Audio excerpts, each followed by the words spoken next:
Plante Show podcast.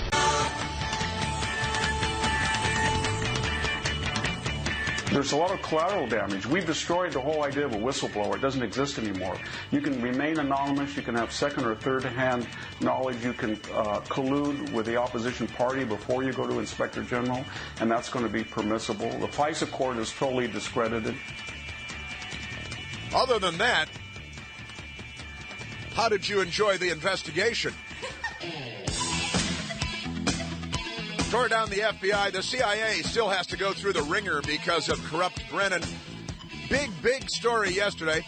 The Department of Justice spied illegally on the Trump campaign. It doesn't seem to be a big story. MSNBC hasn't mentioned it.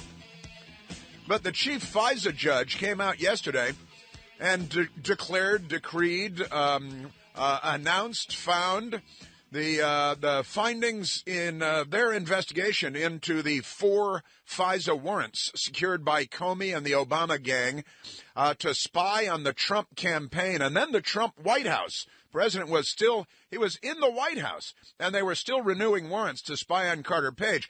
We now know them, the warrants to be completely phony, if you've been following the news. But the chief FISA judge actually announced yesterday that the last 2, the 3rd and 4th warrants, were in fact illegal.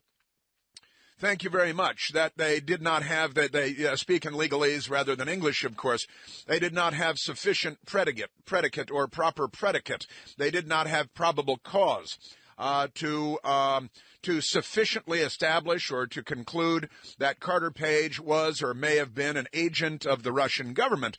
And so the last 2 warrants, which they continued to spy on not only Carter Page, but way beyond, because this is a very creepy thing that they did, very creepy. Obama and the creepy creeps at Comey's creepy FBI and at Brennan's creepy CIA. They continued spying on President Trump and Carter Page with this, and a couple of fun things learned in this yesterday. But in any case, the headline is that the chief FISA judge announced yesterday that at least the last 2 wins. CNN got this wrong. CNN, to their credit, actually reported the story. I was kind of surprised that they even mentioned it. But then they whitewashed it and glossed it over for the Democrats. Only talked to Democrats about it. And they think that maybe some bureaucratic letter change in the Federal Register somewhere ought to be sufficient. I don't think so. I think we need handcuffs. I think we need orange jumpsuits. We need lawyers. We need to put people on trial for this criminal conduct by the Obama administration, the Comey FBI, the Brennan CIA, and the abuse of the FISA courts to spy on their political enemies without sufficient predicate, without actual probable cause. You know, why would that be a big deal? It is, in fact, the biggest political scandal probably in the history of this country, and the news media is treating it like we need to move a line somewhere in the bureaucracy so that this never happens again, and that's going to be sufficient, because really CNN is the Democratic Party on television. We know that. And again, at least they reported, they had, what was the reporter? Evan Perez, right? I think their Justice Department reporter. And he got most of it right, but he got some of the story wrong. I saw his report. And he said, the first 2 FISA warrants, they're fine. They're legal. No, they're still under investigation. They haven't been cleared, because they still haven't gone through the process. The government takes an awful long time. I think we built the Pentagon in 16 months. It's going to take longer to answer one question in Washington, in 2020. This is a giant story. I have the story in front of me. I will share the details with you. Evan Perez, CNN, got it wrong. The first 2 warrants are still under review. The 3rd and 4th warrants have been determined to be illegal. It's illegal spying on President Trump. And here's this fun thing that was learned in the release. And also, nobody broke the story. It was just released. You know why nobody broke the story? Because nobody's looking into it. Because we've got 10,000 reporters in this city, and they're all just water carriers for the Democratic Party, save maybe 5 or 6, but they can't do everything on their own. Nobody broke the news because they weren't looking to break the news. They weren't investigating this. They're really just here to cover up things for the Democratic Party and to carry their water. It's quite extraordinary. But there's a fascinating thing in the what came out yesterday, was released. yesterday, and that is that they have what they call a two-hop. When they get this warrant, they have a two-hop rule. What does that mean? Well, let's say that, Mika Brzezinski is an agent working for North Korea, and which she essentially is. And she's got a mind meld with some people in North Korea. Her husband said so. And she's an agent working for North Korea. And the FBI gets a FISA warrant to spy on her. And they know that her conduit to North Korea is Joe Scarborough, because he's a communist traitor too, right? And this is just my hypothetical. I'm explaining the two-hop rule. Joe is her actual conduit to North Korea. So, and the FBI realizes this, so they can wiretap Mika Brzezinski, and she talks to Joe Scarborough on the phone, so they can wiretap Joe Scarborough because he's the one talking to North Korea, right? That's the one hop. Now, one hop goes from Mika to Joe Scarborough. The second hop goes to North Korea. All right. So then they can eavesdrop on North Korea. So with Carter Page, what this means is they can wiretap and eavesdrop on Carter Page, all of his phone calls, all of his electronic communications, his emails, his voicemails, his text messages, his home, office, work, mails, and phones, everything, right? And then it means that anybody Carter Page talks to on the phone or emails with, any electronic communications, they can hop to that person. So if I spoke to Carter Page on the phone, they can suddenly, I'm inside the envelope, and they can wiretap me and my emails and everything else, right? And then anybody that I talk to, okay? Anybody that I talk to. So with Carter Page, so they can wiretap Michael Piercy and Victoria Glakis, and it's not just one person; it's everybody I talk to, right? So this is a big net. And it says it's not clear whether they exercise the two-hop option in the story, but we should presume, obviously, that they did because they're abusing their power. Why would they abuse it in a modest way? You know, you're abusing your office for political purposes. You should be going to prison. You're undermining the President of the United States. We know that James Comey has sought actively and passively, openly and surreptitiously to undermine the President of the United States. We know that James Comey has undermined the President of the United States. He's gone out of his way to do it. And he has lied under oath about it, as a matter of fact. No, those are my personal notes. That's my diary I'm sharing with my law professor friend with instructions to give my diary entry to the New York Times. No, you're the FBI director briefing the president-elect about a classified ongoing counterintelligence operation, which is directed against him, and you lied to the president-elect and misrepresented the dossier. There were lies of omission and there were lies of commission, and then Comey lied under oath up on Capitol Hill about the whole thing. Oh, no. No, I never thought of it as spying. Well, then you should buy a thesaurus. You should familiarize yourself with the English language and its many words. I think you might find them useful going forward in your trial. So in any case, I haven't even gotten to that story yet, but I want to get to that story. So with Carter Page, they're wiretapping Carter Page. They're spying on Carter Page. It's electronic surveillance. And, they had human intelligence operatives all over the world that had been mustered to go after George Papadopoulos, right? And a Russian agent, right? No, none of them were Russian agents. You know who's a Russian agent? Adam Schiff and Gerald Nadler. You see, today is their last day. They're calling it day 4 of the impeachment. It seems like day 400, doesn't it? And this has been dragging on for so long. I can't wait for this series to end. Can we just kill the Sopranos in the booth and the diner and get on with things? This has become quite tedious. Today they promise it's going to be different though, because Nadler and Schiff are going to be dressed as women. They're going to say the same thing that they said yesterday, just going to keep repeating it over and over and over again. But today it's going to be different because Adam Schiff will be dressed as Carmen Miranda. He will have a fruit basket on his head and a colorful kind of peasant dress from Latin America. And Gerald Nadler, I think he's going to be Archduchess Anastasia, I think.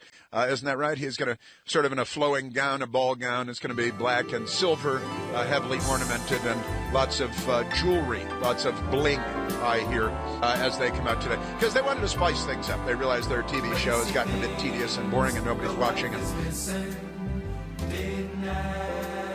for her permission. I'm wearing her clothes, her silk pantyhose, walking round in women's underwear. In the store, there's a teddy with little straps like spaghetti. It holds me so tight, like handcuffs at night, walking round in women's underwear. Nobody believes anything they said because everything they're saying is a lie.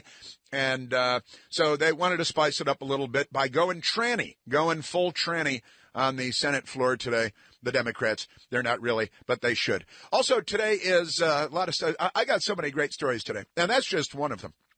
The FISA court this is a giant development, which the news media is treating as though it's a sort of a non-existent thing. Shouldn't worry about the Obama administration and the Comey FBI and the Brennan CIA corruptly lying to the FISA courts so they can do like Will Smith, enemy of the state, spy activities on American citizens. Carter Page is a Naval Academy grad who was actually feeding information to the CIA back channel, another source that the Democrats have compromised in all of this, just by the way, because a lawyer at the FBI named Kevin Kleinsmith, who's a Democrat Party activist and apparatchik inside the deep state corrupting the Justice Department and the FBI. Kevin Kleinsmith got a memo because they asked the CIA, hey, is this Carter Page guy doing any work for you, providing back channel information from the Russians to be helpful to the CIA? And the CIA got back to the FBI and they said, why, yes, he is a source for the CIA on back channel issues involving the Russians. And a corrupt Democrat lawyer at the FBI named Kevin Kleinsmith, that's with a C, Kleinsmith, K-C-L, not K-L, Kevin Kleinsmith, who's a very corrupt person and should probably be in a penitentiary. Kevin Kleinsmith altered the CIA memo to say, no, he's not a CIA source, because that way they could use that to deceive the FISA courts, to lie to the FISA courts and get warrants to spy on someone inside the Trump campaign so that they can exercise the two-hop rule. Now, I mean, again, the two-hop rule, if Carter Page speaks to anybody who then speaks to President Trump on the phone or by email, then the FBI can spy on President Trump and all of his phone calls and all of his emails and everything else. Did they do that? I can tell you one thing, the New York Times doesn't care. I can tell you another thing, CNN doesn't care. They're not looking into it. They're not doing their jobs. They are licking the soles of the boots of the Democrat Party each and every day. And even when they report the story, as Evan Perez did this morning on CNN, they get parts of it wrong. And it's just inexcusable. I read the story and then I watch them report it. I read the release from the FISA court, from the chief judge. Then I watch CNN report it, and they just get parts of it wrong. I'm like, you guys don't, honestly, you don't even know what words mean. You don't know you read these things, but you don't understand them. It's quite extraordinary. But anyway, I'm just scratching the surface on that story because it's a great one. And impeachment day, whatever, blah, blah, blah. And they're going to come out and regurgitate the same stuff today that they did yesterday. The media will ooh and ah and coo and touch themselves, and they'll get thrills up their legs and down their arms, and they'll be very, very excited. And they'll say that it's epic and that it's historic, and hundreds of years from now, people will be talking about this because they have no sense of history in addition to having no understanding of the news that they're allegedly covering. It's an extraordinary time to be alive, I got to say. President Trump did ask the musical question in Davos the other day, what would everything look like if we had a legitimate news media? I'm paraphrasing, but that's how I've always phrased it. What would the country be like if we had an honest news media? It would be a very different country, very different country. And, the Democrats, they got all these Democrats, they appear on late night TV. They got fluffed by the Stephen Colberts and the Bill Maher's. And they go on. And Pelosi was on with Bill Maher the other night, right? The guy who said that our pilots are cowards and the terrorists on 9/11 are heroes and they're brave. See, they're brave and our pilots are cowards. That's Bill Maher. And Nancy Pelosi goes on there with him. He's in praise of the 9/11 hijackers. Oh, that was some time ago. Yeah, it had to be. It was 9/11. So that's good stuff. Now, so they lied, they railroaded, they cheated, they deceived, they altered documents. Also, they could railroad the president of the United States. And somehow that's not the story. Somehow the story is a phone call with a Ukrainian about another corrupt Democrat, and that's corrupt Joe Biden. Joe Biden is corrupt, all right? And Rudy Giuliani, who was off on a bit of a tear this morning on the Fox and Friends television show. And he's got all kinds of stuff to say. Some of it I'm not so sure about, but much of it I am sure about. He's talking about Joe Biden's corruption and the millions of dollars and how the whole effort hiring Hunter Biden was a means of buying off Joe Biden. That seems pretty obvious, doesn't it? And Obama hates Bernie Sanders, thinks he's a commie, shouldn't be the Democratic nominee, and he might have to say something in public soon. You know, if you dare him. Don't dare him. There's only one Chris Plante. The Chris Plante Show. Washington's Mall, WMAL.